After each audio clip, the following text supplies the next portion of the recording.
काले चने की सब्ज़ी बनाने के लिए सबसे पहले हम अपनी ज़रूरत के हिसाब से काले चने ले लेंगे। मैंने 1 कटोरी चने ले लिए। चने को हम एक बाउल में ट्रांसफ़र कर देंगे और साफ़ पानी से चने को हम धो लेंगे।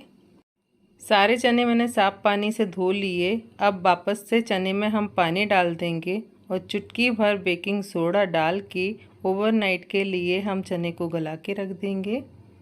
चने हमारे अच्छी तरह से भीग गए। चने में से हम पानी हटा देंगे। अब हम एक ग्राइंडिंग जार ले लेंगे। जार में हम चने डाल देंगे और थोड़ा सा पानी डालकर चने को हम बारीक ग्राइंड कर लेंगे। सारे चने को मैंने बारीक ग्राइंड कर लिया। अब हम सारे चने का पेस्ट हम एक बाउल में निकाल लेंगे।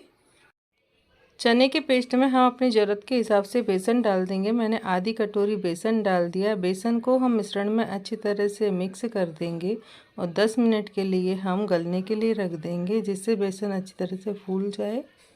सब्जी बनाने के लिए हम अपनी ज़रूरत के हिसाब से हरी मिर्च ले लेंगे और 2 टमाटर ले लेंगे। ग्राइंडिंग जार में हरी मिर्च और टमाटर को रफली तोड़कर बारीक ग्राइंड कर लेंगे। अब हम गैस पर एक कढ़ाई चढ़ा देंगे। कढ़ाई में हम 1 चम्मच ऑयल डाल देंगे। ऑयल हमारा अच्छी तरह से गर्म हो गया। ऑयल में हम चुटकी भर हींग डाल देंगे। आधी चम्मच राई और 1 चम्मच हम जीरा डाल देंगे। जीरा राई हमारे अच्छी तरह से चटक गए। ऑयल में हम टमाटर की प्यूरी डाल देंगे और प्यूरी को ऑयल में अच्छी तरह से मिक्स कर देंगे।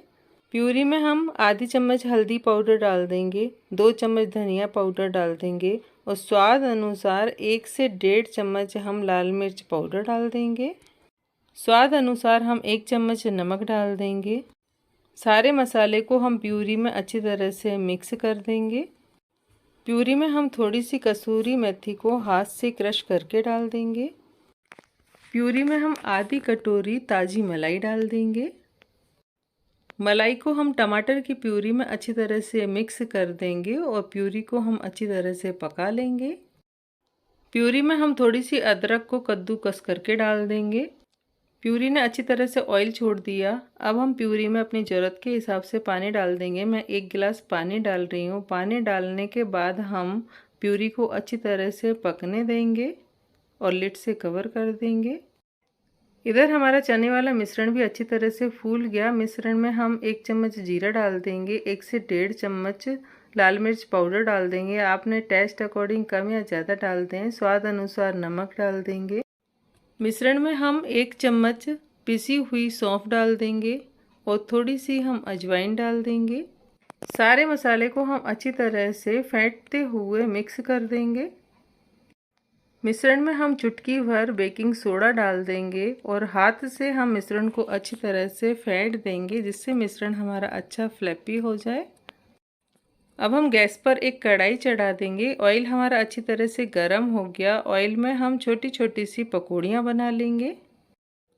सारी पकौड़ियाँ ऑयल के ऊपर आ गई। अब हम उलट पुलट करते हुए पकौड़ी को गोल्डन होने तक तल लेंगे। उलट पुलट करते हुए सारी पकौड़ी हमारी अच्छी तरह से गोल्डन हो गई। अब हम सारी पकौड़ी ऑयल में से निकाल देंगे और बचे हुए बैटर की भी पकौड़ियाँ हम तल लेंगे। इधर हमारी सब्जी बनाने के लिए प्यूरी भी अच्छी तरह से पक गई। प्यूरी ने ऑयल भी छोड़ दिया। अब हम प्यूरी में थोड़ा सा गरम मसाला डाल देंगे। प्यूरी भी हमारी अच्छी तरह से पक गई। पकौड़ियाँ भी हमारी अच्छी तरह से ठंडी हो गई। अब हम गैस की फ्लेम बंद कर देंगे और अपनी ज़रूरत के हिसाब से प्यूरी में पकौड़ियाँ डाल देंगे। सारी ग्रेवी में हम पकौड़ियों को मिक्स कर देंगे और थोड़ी देर लिड से कवर कर देंगे। पकौड़ियाँ हमारी अच्छी तरह से सॉफ्ट हो गई। सब्जी को हम एक बाउल में निकाल लेंगे। सारी सब्जी मैंने बाउल में निकाल ली। सब्जी के ऊपर हम थोड़ी सी क्रीम डाल देंगे। सब्जी में हम बारीक कटा हुआ हरा धनिया डाल देंगे। ये हमारी क्रीमी मलाईदार काले चने की सब्जी बनकर तैयार है। ट्राई कीजिए।